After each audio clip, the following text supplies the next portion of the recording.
Hello guys, welcome to Wofoy TV. Thank you for stopping by my channel to watch my videos. If you're new to my channel, please hit the subscribe button so that you'll be alerted whenever I drop a new video. But if you've been coming here and you have never subscribed, please hit the subscribe button. All you have to do is just sign in whilst you're on YouTube here with your Gmail login information and then click on the subscribe. That's all, so that you'll be officially part of the Wofoy TV family. Thank you so much for doing this. Guys, today we're going to talk about Nairobi, Kenya. Nairobi, Kenya. Guys, do you remember the recent video that I did, the interview progress update at the US Embassy, Accra, Ghana? I did that. If you haven't seen that video, just go and watch that video, okay? I did a progress report of what was going on in the US Embassy in Accra, Ghana. There have been some few changes since that video, but today we're just going to focus the progress update about the DV2023 winners on Nairobi, Kenya. Today is your case now, my people. All right. So if you haven't subscribed, please subscribe. Subscribe, because this thing, grab a seat. I have a whole lot to tell you guys. So now, my people from Kenya, your embassy is dealing with multiple nationalities, meaning there are citizens from other countries that have been assigned to the embassy in Nairobi, Kenya. And they are Burundi, Somalia, South Sudan, Eritrea. Actually, Eritrea is served by Ethiopia and Kenya. So we don't know whether it's 50-50 or 60-40 or 80 or 100% go to Kenya. But Eritrea is being served by Kenya, or either partially or wholly, okay? And then, of course, you have Uganda, and then you have Kenyans, okay? We have Burundi, Somalia, South Sudan, Uganda, Eritrea, and Kenyans. 6 nationalities that have been assigned to the embassy. And with the number of selectees, that is over 6,000 selectees. But guys, of course, not all of those people are coming there. You know, there are Indians who might be living in Nigeria. They might choose to go for the interview in Lagos instead of coming to Kenya. There might be Burundians that live in Qatar. They will not bring their interview to Kenya. They might do their interview in Doha. There might be Ugandans who are in UAE. They would rather do their interview in Abu Dhabi than to come all the way to Kenya. So don't be scared by these numbers, because it's possible that the people who are not in their homelands, I'm talking about these countries, if they are not in their homeland, there's a good chance that they might do their interviews in wherever they are resident at, okay? So if you're from Kenya, don't be scared, all right? So now, I'm sure you're interested in the number of cases that have been scheduled. The number of cases that have been scheduled are 119. 119 since the beginning of the fiscal year till January 14. 119 cases. Those cases include the ones that have been issued, ones that have been refused permanently, ones that have been refused under administrative processing, and then the ones that are ready, okay? Now, when you look at the number of cases that have been issued, there are 44 visas that have been issued. That belongs to 24 applicants, or 24 cases. Let me say it that way. 24 cases, and I'm talking about case numbers. So it will be single and multiple applicants all together. They have been issued 44 visas. So far, only one applicant has been refused permanently. That means that they have been refused for the DV 2023. Okay, it doesn't mean that they cannot participate in the lottery again.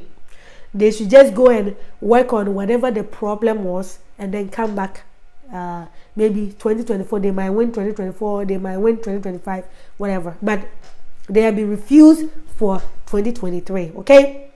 And then there are 9 cases that are refused under administrative processing.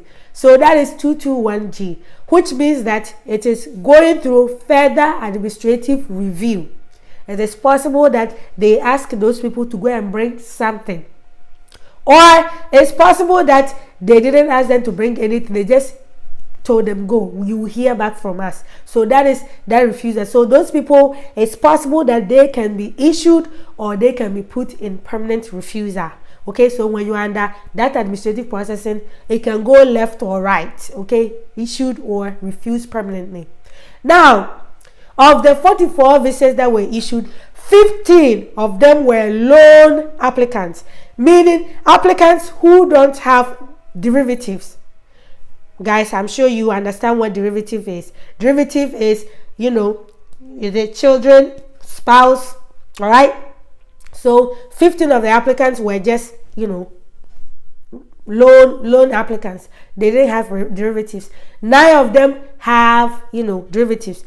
Of the cases that have been, worked on at the moment, my people, remember I said it's 24. So 15 plus 9, that will be what? 24. All right? 24 cases. Now, one of the cases had, the person had families, like 3 derivatives, but then the main one was issued the visa. It could be due to various reasons. Sometimes it could be that it was due to financial reason. We all know that this DV lottery process, it can be costly. It is. Plane ticket will be cheap. So sometimes some people get to, they get excited about these things, want to take all of their family members, and then they realize that, okay, this thing is going to be expensive now. Plane ticket is not cheap. Finding a place to stay, carrying you and your children to go and live with somebody may not be that convenient for your host, right? And in Nairobi, Kenya, they ask for affidavit of support. So sometimes maybe they were not able to get somebody to sponsor the entire family. Sometimes the other reason could be that the derivatives may be in school or may have a new job opportunity that they don't want to forgo right now. Imagine if your child was going to school and they're about to graduate, you will not just take them and bring them to America and then have them start all over again when you could have let them finish the education, right? So it could be job, it could be education, it could be various reasons, but for this particular applicant, the winner was issued and then the rest of their family is ready. Well, the other reason too could be that they thought they were going for the interview in one country, maybe the rest might be in another country. So now the person will have to coordinate with the embassy so that they can transfer the case to where their derivatives are located. So it could be various reasons, or it could be just that they don't want to come, okay? Or there have been a separation. It could be various reasons, but we don't know since the person hasn't told us, all right? So now, if you're looking at the number of selectees based on the number of countries that have been assigned to Nairobi, and then you look at the number of cases that have been scheduled, when you compare the percentage, it will be less than 2%, like 1.8%. But the thing is that, like I said before, some of the people from Burundi may not be coming to Kenya because they don't live in their home country, Burundi. They might be living in other countries, so Kenya will not be dealing with all of them. Some people from Uganda may not be living in their home country, Uganda, so Kenya may not be handling them, okay? But this should let you know that when you win the DV lottery and you are from Kenya, or you have your interview, your country is assigned to Kenya, you want to do your best to work on it as soon as possible, and if you can, take care of things in May, right? Because see, 6 nationalities going to Nairobi, and then if you are that person, you delay, you have your case number is 30,000, your case number is 40,000, and you waited till September to submit, you waited till July to submit, you waited till October to submit, then you cannot blame anybody if you don't get the opportunity. Because remember, getting an interview is not guaranteed. That message, that phrase itself, it protects the embassy because they have given you the disclaimer. The disclaimer is that not everybody is going to get an interview. So you should act in a way that will help your chances of getting an interview. All right. So guys, this is all that I wanted to share about Nairobi, Kenya. But if you want to know about your country, put it down in the comment section below, so that if I get more of your people asking for that, then I could make a video about your country also. But if I don't get more traction, then guess what?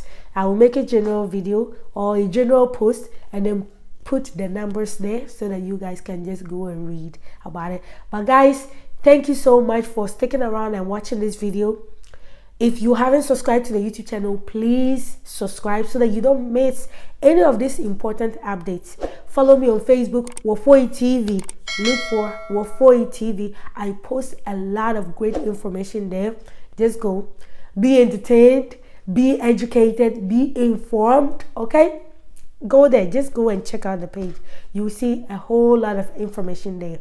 But guys, thank you so much for your kindness, your patience, and for watching my videos. I love you, and I'll see you on my next video. Bye bye.